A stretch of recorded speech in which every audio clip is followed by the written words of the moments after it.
Hello दोस्तों, नमस्कार। उन्मुक्त स्टडी सेंटर में आप सभी का स्वागत है।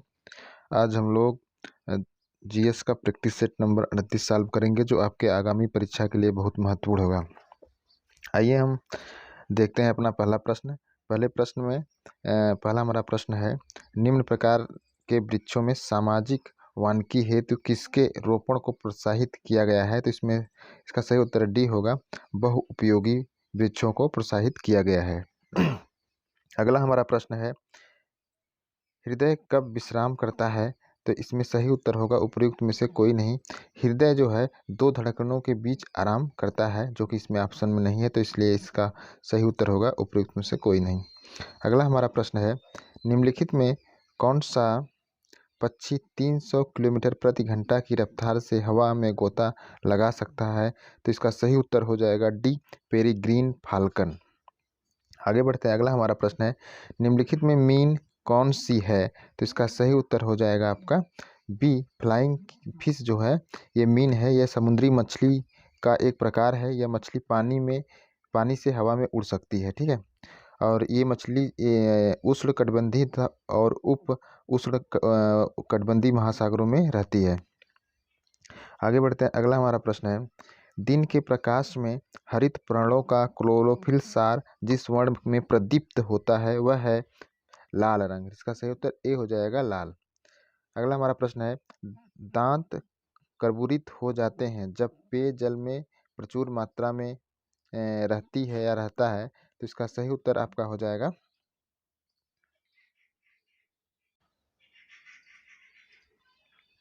अगला हमारा प्रश्न है, सूर्य की विकिरण ऊर्जा जिसका परिणाम है? तो इसका सही उत्तर हो जाएगा नाभिकीय संलयन का परिणाम है।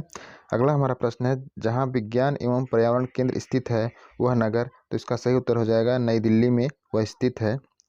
अगला हमारा प्रश्न है, वह कौन सा मानव अंग है जिसके रोगग्रस्त हो जाने पर डायलिसिस की आवश्यकता पड़ती है? तो इसका सही उत्तर बी हो जाएगा, ब्रिक। अगला हमारा प्रश्न है, अणु दिए गए हैं और उनको मिलाना है। देखिए, विटामिन जो B12 है तो इसमें क्या पाया जाता है? कोबाल्ट, ठीक है। हीमोग्लोबिन जो है आपका ये आयरन तत्व पाए जाते हैं। क्लोरोफिल जो है आपका है वह आपका मैग्नीशियम है।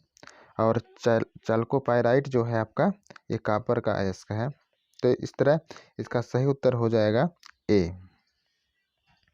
आगे बढ़ते हैं। अगला हमारा प्रश्न है, किस विकिरण चिकित्सा में कोबाल्ट 60 को इसलिए प्रयुक्त किया जाता है क्योंकि उसके विशिष्ट गुण के कारण उत्सर्जित होता है? तो इसका सही उत्तर हो जाएगा गामा किरणें। विकिरण चिकित्सा में जो है, इसका थोड़ा हम व्याख्या देख लेते हैं। विकिरण चिकित्सा में कोबाल्ट 60 को इसलिए प्रयुक्त किया जाता है क्योंकि उसके विशिष्ट गुण के कारण गामा किरणें उत्सर्जित होती हैं, ठीक है। इसका प्रयोग कैंसर के उपचार में किया जाता है।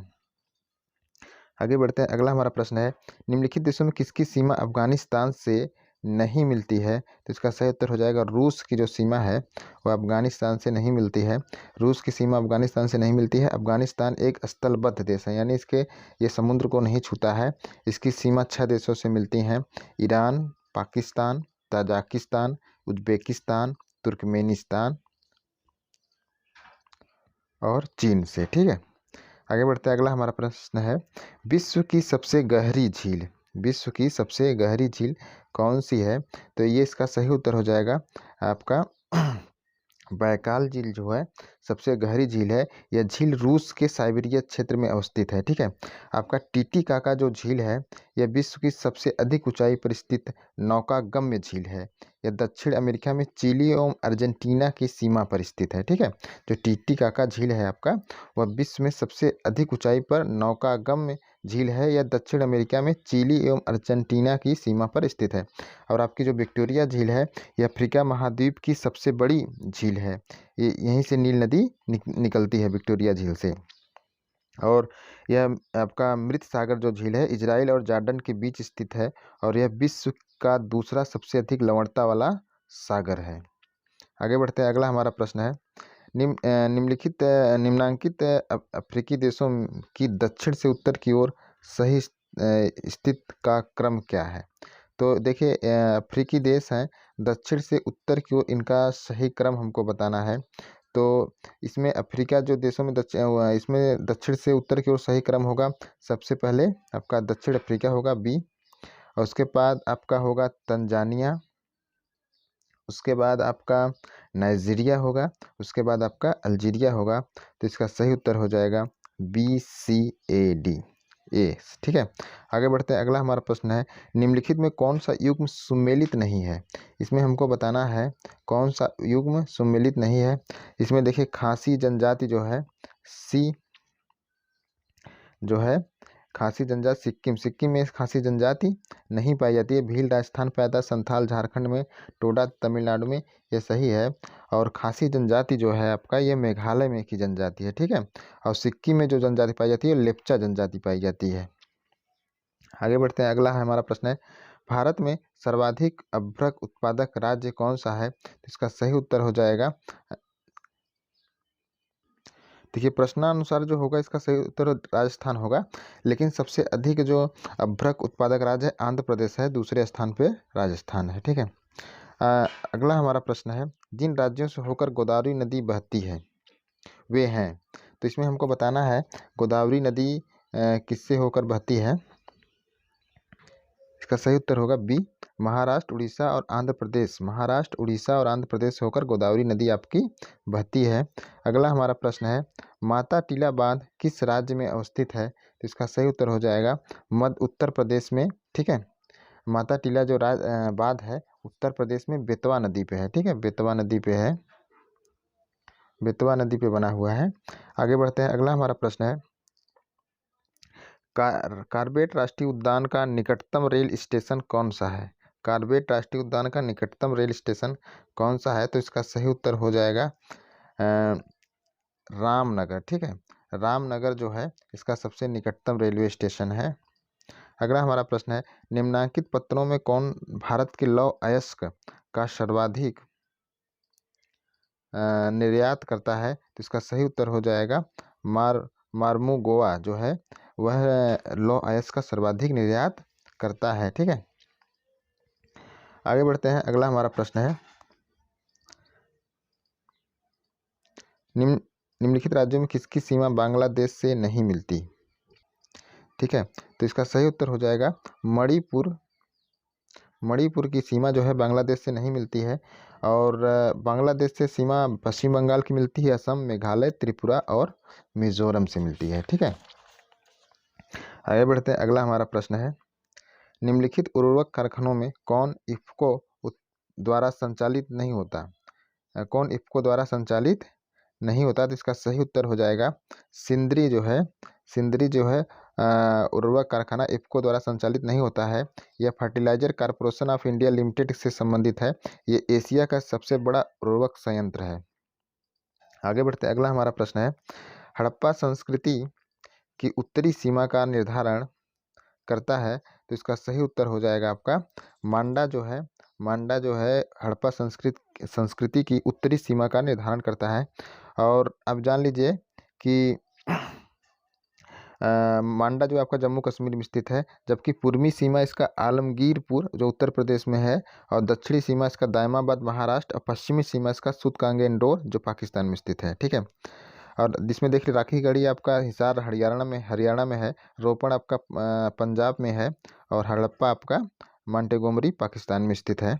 अगला हमारा प्रश्न है, पवित्र गायत्री मंत्र किस ग्रंथ में अंतर्विष्ट है। तो इसका सही उत्तर हो जाएगा ऋग्वेद में है, ऋग्वेद में दिया गया है। ऋग्वेद के तृतीय मंडल में गायत्री मंत्र समाहित है। इसकी रचना ऋषि विश्वामित्र ने की थी। ठीक, अगला हमारा प्रश्न है, गुप्त अभिलेखों में दिनार किसका वाचक है। तो इसका सही उत्तर हो जाएगा आपका दिनार जो है आपका रजत सिक्का होता है। ठीक है, सॉरी दिनार आपका स्वर्ण सिक्का होता है। ठीक है, इसका सही उत्तर ए होगा, दिनार आपका स्वर्ण सिक्का होता है, और रजत सिक्का चांदी का सिक्का होता है। गुप्त काल में चांदी सिक्के को रुपया का कहा जाता था। ठीक है, आगे बढ़ते हैं। अगला हमारा प्रश्न है, सम्राट हर्षवर्धन ने जिस स्थान पर राजधानी स्थापित की थी वह क्या कहलाता है, कौन सा स्थान था। तो इसका सही उत्तर हो जाएगा कन्नौज। ठीक है, कन्नौज में हर्षवर्धन ने अपना राजधानी स्थापित किया था। निम्नलिखित प्रशासकों में आगरा को किसने राजधानी बनाया। तो इसका सही उत्तर हो जाएगा आपका सिकंदर लोदी जो था, लोदी वंश का शासक था और इसका शासनकाल 1489 से 1517 था। इसने आगरा को अपनी राजधानी बनाया था। इसने नाप के लिए पैमाना गज सिकंदरी प्रारंभ किया था और जिसकी लंबाई 30 इंच होती थी। इसी के आदेश पर एक आयुर्वेद के ग्रंथ को फरंगे सिकंदरी नाम से अनुवादित किया गया था। आगे हम बढ़ते हैं। अगला हमारा प्रश्न है, जिस व्यक्ति ने कहा था हनूज दिल्ली दुरुस्त दुरुस्त, तो इसका सही उत्तर हो जाएगा निजामुद्दीन औलिया ने कहा था। जलालुद्दीन खिलजी के लिए कहा था, गयासीउद्दीन तुगलक द्वारा उन्हें दी गई धमकी के जवाब में कहा था। ठीक है, गयासीउद्दीन तुगलक ने उसे जब धमकी दी तो सूफी संत थे, संत निजामुद्दीन औलिया ने कहा हनूज दिल्ली दुरुस्त, अर्थात दिल्ली अभी दूर है। आगे बढ़ते हैं। अगला हमारा प्रश्न है, निम्नांकित चित्रकारों में जहांगीर ने जिस नादिर उल जमा की पदवी प्रदान की वह थे। तो इसमें पूछा है जहांगीर ने जिसे नादिर उल जमा की पदवी प्रदान की थी यानी उपाधि प्रदान की थी, तो इसका सही उत्तर हो जाएगा अबुल हसन को जहांगीर ने नादिर उल जमा की उपाधि प्रदान किया था। और जो उस्तार मंसूर था उसको जो उस्तार मंसूर हैं इनको नादिर उल अस्त्र की उपाधि प्रदान की गई थी। ठीक है, और बिशन दास, इसमें जो है बिशन दास ऐसा चित्रकार थे, छवि चित्र विशेषज्ञ थे, यानी छवि चित्र मनुष्यों के चित्र बनाने में बहुत माहिर थे। और जहांगीर इसे फारस भेजा था और इसने ईरान के शासक का चित्र बनाया था। और अब्दुल समद जो था आपका, यह फारस का निवासी था, जो सिराज से आया था। यह चित्रकार एवं सुलेखकार दोनों रूप में प्रसिद्ध था। हुमायूं ने इसे सीरी कलम की उपाधि दी थी। अकबर ने इसे मुल्तान का दीवान बनाया था। आगे बढ़ते हैं। अगला हमारा प्रश्न है, निम्नलिखित शासकों में किसने एक सिख गुरु का सर कलम कर दिया था। तो इसका सही उत्तर हो जाएगा जहांगीर ने कर दिया था। जहांगीर ने सिख के 5वें गुरु अर्जुन देव का सर कलम करवाया था। इसका कारण था जहांगीर के खिलाफ उसके पुत्र खुसरो के विद्रोह को गुरु अर्जुन देव द्वारा समर्थन दिया गया था। ठीक है, और शाहजहां के शासनकाल में सिख के 6वें गुरु हरगोबिंद थे। शाहजहां का एक प्रिय बाज उड़कर गुरु के खेमे में पहुंच गया था। गुरु ने पकड़कर उसे अपने पास रख लिया था, जिससे थोड़े समय झगड़े के कारण मुगल अधिकारियों की मध्यस्थता से झगड़ा समाप्त हो गया। लेकिन अकबर के समय सिख गुरुओं का संबंध मधुर था। आगे बढ़ते हैं। अगला हमारा प्रश्न है, वर्नाकुलर प्रेस एक्ट का निरसन किया था। तो इसका सही उत्तर आपका हो जाएगा बी, लॉर्ड रिपन ने किया था। ठीक है, जो लॉर्ड रिपन था वर्नाकुलर प्रेस का निरसन यानी उसको समाप्त किया था 1982 में। और इसको लागू कौन किया था? इसको लागू 1878 में लॉर्ड लिटन ने किया था। ठीक है, आगे बढ़ते हैं। अगला हमारा प्रश्न है, सन 1993 में निम्नलिखित में कौन सा व्यक्ति all India states people conference का अध्यक्ष था। तो इसका सही उत्तर हो जाएगा जवाहरलाल नेहरू थे। ठीक है, 1939 में Jawaharlal Nehru all India states people's conference के अध्यक्ष थे। देशी रियासतों में आम लोगों की बढ़ती जागरूकता के चलते सन 1927 में all India states people conference का गठन किया गया था। अगला हमारा प्रश्न है, भू आंदोलन के प्रवर्तक कौन थे। तो इसका सही उत्तर हो जाएगा आपका विनोबा भावे थे। और इस आंदोलन का प्रारंभ सन 1951 में आंध्र प्रदेश के पोचमपल्ली नामक ग्राम में हुआ था। ठीक है, आगे बढ़ते हैं। अगला हमारा प्रश्न है, भारत पाक मध्य शिमला समझौता किस वर्ष हस्ताक्षरित किया गया। इसका सही उत्तर हो जाएगा 1972 में। भारत पाक 2 जुलाई 1972 में शिमला समझौता हुआ था। भारत पाक युद्ध के बाद शिमला में एक संधि पर हस्ताक्षर हुआ, जिससे भारत की तरफ से इंदिरा गांधी और पाकिस्तान की तरफ से जुल्फिकार अली भुट्टो शामिल थी। अगला हमारा प्रश्न है, निम्नलिखित विश्वविद्यालयों में जिसकी स्थापना 1916 में हुई थी। तो ये बनारस हिंदू विश्वविद्यालय था, इसकी स्थापना 1916 में हुई थी। और कलकत्ता विश्वविद्यालय 1857 में ब्रिटिश सरकार द्वारा, इलाहाबाद 1827 में अल्फ्रेड लायल की प्रेरणा से, अलीगढ़ 1920 में सर सैयद अहमद खां के द्वारा। ठीक है, अगला हमारा प्रश्न है,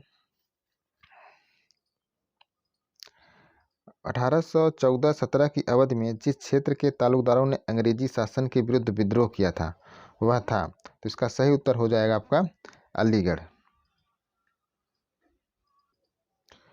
आगे बढ़ते हैं। अगला हमारा प्रश्न है, उन्होंने कांग्रेस के बनारस अधिवेशन की अध्यक्षता की। सूरत फूट के बाद उन्होंने उदारवादियों का नेतृत्व किया। उन्होंने दक्षिण अफ्रीका पहुंचकर गांधी जी के साथ महत्वपूर्ण सेवा की। उन्होंने सर्वेंट ऑफ इंडिया सोसाइटी की स्थापना की। निम्नलिखित व्यक्तियों में जिस पर उपयुक्त कथन चरितार्थ होता है, तो इसका सही उत्तर हो जाएगा डी, गोपाल कृष्ण गोखले। ठीक है, ये उदारवादी थे। 1905 में बनारस अधिवेशन में इन्होंने राष्ट्रीय कांग्रेस की अध्यक्षता किया था और 1905 में इन्होंने सर्वेंट ऑफ इंडिया सोसाइटी की स्थापना किया था। ये महात्मा गांधी के राजनीतिक गुरु थे। आगे बढ़ते हैं, अगला हमारा प्रश्न है, नमक सत्याग्रह के दौरान गांधी जी के गिरफ्तार हो जाने पर आंदोलन के नेतृत्व का भार जिन्होंने संभाला वह थे, तो इसका सही उत्तर हो जाएगा आपका अब्बास तैयब जी थे। अब्बास तैयब जी ने गांधी जी गिरफ्तार हो जाने पर इस आंदोलन का नेतृत्व किया था। गांधी जी ने उन्हें grand old man of Gujarat कहकर संबोधित किया था। अगला हमारा प्रश्न है, फिलॉसफी ऑफ बम नामक विवरणिका के लेखक कौन है, तो इसका सही उत्तर हो जाएगा आपका भगवती चरण बोहरा जो हैं, इन्होंने फिलॉसफी ऑफ बम लिखा था और इनकी मृत्यु बम परीक्षण के दौरान ही हुई थी। ठीक है, बम परीक्षण के दौरान भगवती चरण बोहरा की मृत्यु हुई थी। अगला हमारा प्रश्न है, खिलाफत आंदोलन के साथ कौन सा आंदोलन प्रारंभ किया गया था, तो इसका सही उत्तर हो जाएगा असहयोग आंदोलन प्रारंभ किया गया था 1920 में। और इसमें होम रूल आंदोलन जो था 1916 में, सविनय अवज्ञा आंदोलन 1930 में, स्वदेशी आंदोलन 1905 में। अगला हमारा प्रश्न है, सन्यासी विद्रोह भड़कने का स्थल था, तो इसका सही उत्तर हो जाएगा आपका बंगाल था। और सन्यासी विद्रोह 1760 और लगभग 1800 ईस्वी के बीच भड़का। इस विद्रोह में प्रभावित क्षेत्र बिहार और बंगाल थे। ठीक है, इसके नेता थे केना सरकार और दिरजी नारायण। आगे बढ़ते हैं, अगला हमारा प्रश्न है, मुंडा बगावत का नेता कौन था, तो इसका सही उत्तर हो जाएगा बिरसा मुंडा ए। ठीक है, और अगला हमारा प्रश्न है, इंडियन नेशनल कांग्रेस के किस स्थान पर आयोजित अधिवेशन में बाल गंगाधर तिलक ने घोषणा की थी, स्वराज मेरा जन्मसिद्ध अधिकार है, मैं उसे लेकर रहूँगा, तो इसका सही उत्तर हो जाएगा आपका डी, लखनऊ 1916 में। भारतीय राष्ट्रीय कांग्रेस में 1916 में लखनऊ अधिवेशन में बाल गंगाधर तिलक ने यह नारा दिया था, स्वराज मेरा जन्मसिद्ध अधिकार है और मैं इसे लेकर रहूँगा। ठीक है, आगे बढ़ते हैं, अगला हमारा प्रश्न है, बंगाल को विभाजित करने में लॉर्ड कर्जन का वास्तविक उद्देश्य था, तो इसका सही उत्तर हो जाएगा आपका सी, बंगाल की राष्ट्रीयता से जुड़ी शक्तियों का निर्बलीकरण करना। ठीक है, आगे बढ़ते हैं, अगला हमारा प्रश्न है, निम्नांकित में वह कौन सा व्यक्ति था जिसने 1931 में गुरुवायूर मंदिर में अछूतों के प्रवेश संबंधी प्रयास का नेतृत्व किया था, तो इसका सही उत्तर हो जाएगा डी, PS तिराबांबू थे। ठीक है, वर्ष 1931 में गुरुवायूर मंदिर केरल में जो है अछूतों के प्रवेश संबंधी प्रयास का नेतृत्व PS सुब्रमण्यम तिरुबांबू ने किया था। ठीक है, यह आंदोलन के कलप्पण के कहने पर केरल कांग्रेस कमेटी द्वारा चलाया गया था। आगे बढ़ते हैं, अगला हमारा प्रश्न है, निम्नलिखित में कौन सा पत्र था जिसने 1932 में हरिजन बंधु में परिवर्तित कर दिया गया, तो इसका सही उत्तर हो जाएगा नवजीवन। नवजीवन जो था 1932 में हरिजन बंधु में परिवर्तित कर दिया गया था। अगला हमारा प्रश्न है, जिस वर्ष क्रिप्स मिशन भारत में आया था वह था, तो इसका सही उत्तर हो जाएगा आपका 1942 में आया था। 1942 में क्रिप्स मिशन आया था और ये क्यों आया था, द्वितीय विश्व युद्ध में जापान की बढ़ती हुई शक्ति को देखते हुए अंतर्राष्ट्रीय समुदाय विशेषकर अमेरिका, जापान, चीन और ऑस्ट्रेलिया ने ब्रिटेन पर भारत को स्वतंत्र करने के लिए दबाव बढ़ाया, जिसके परिणामस्वरूप स्टैफोर्ड क्रिप्स के नेतृत्व में भारतीय मिशन नेताओं से वार्ता के लिए आए थे। ठीक है, आगे बढ़ते हैं, अगला हमारा प्रश्न है,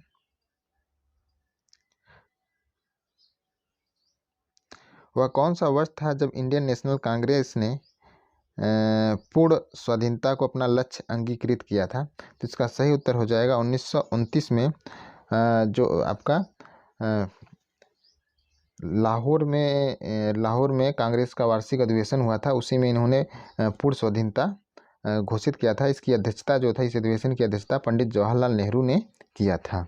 आगे बढ़ते हैं, अगला हमारा प्रश्न है, किस आंदोलन के चलते रविन्द्रनाथ ठाकुर ने अमार सोनार बंगला नामक गीत की रचना की थी, इसका सही उत्तर हो जाएगा स्वदेशी आंदोलन में 16 अक्टूबर 1905 को हुए बंगाल विभाजन उसकी प्रतिक्रिया में प्रारंभ हुए स्वदेशी आंदोलन के दौरान रविन्द्रनाथ टैगोर ने अमार सोनार बांग्ला गीत लिखा था और 1971 में बांग्लादेश का यह राष्ट्रगान बन गया। लास्ट हमारा प्रश्न है, निम्नलिखित आंदोलन को पूर्व पर आरोही क्रम में व्यवस्थित कीजिए। इसमें कौन सबसे पहले हुआ इसे हमें दिखाना है। देखिए, सबसे पहले आपका खिलाफत आंदोलन, खिलाफत नहीं, खिलाफत आंदोलन होगा। इस आंदोलन को प्रारंभ किया था 1919-1922 तक और इसका श्रेय अली बंधुओं और शौकत अली और मोहम्मद अली को जाता है। इस आंदोलन का उद्देश्य तुर्की में खलीफा के पद की पुनः स्थापना के लिए अंग्रेजों पर दबाव बनाना था। अब इसके बाद आपका असहयोग आंदोलन हुआ था। 1 अगस्त 1920 को महात्मा गांधी द्वारा प्रारंभ किया गया। 4 फरवरी 1920 को घटित चौरी चौरा कांड के कारण महात्मा गांधी ने असहयोग आंदोलन वापस ले लिया था। इसके बाद सविनय अवज्ञा आंदोलन हुआ था आपका। इसके बाद आपका सविनय अवज्ञा आंदोलन हुआ था। यह आपका 12 मार्च 1930 को महात्मा गांधी ने दांडी मार्च प्रारंभ किया था। यह 24 दिनों की लंबी यात्रा के बाद इन्होंने 6 अप्रैल 1930 को दांडी में सांकेतिक रूप से नमक कानून भंग कर उन्होंने औपचारिक रूप से सविनय अवज्ञा आंदोलन प्रारंभ किया था। और आप जानते हैं सबसे लास्ट में भारत छोड़ो आंदोलन हुआ था। ये 1942 में हुआ था। इस तरह इसका सही उत्तर आपका हो जाएगा सी। ठीक है, इसका जो क्रम होगा 2 होगा, फिर 3 होगा, फिर आपका 1 होगा, फिर लास्ट में 4 होगा। ठीक है, तो इस तरह हमारा आज का प्रैक्टिस सेट था। कैसा लगा आप हमें जरूर बताइए कमेंट करके।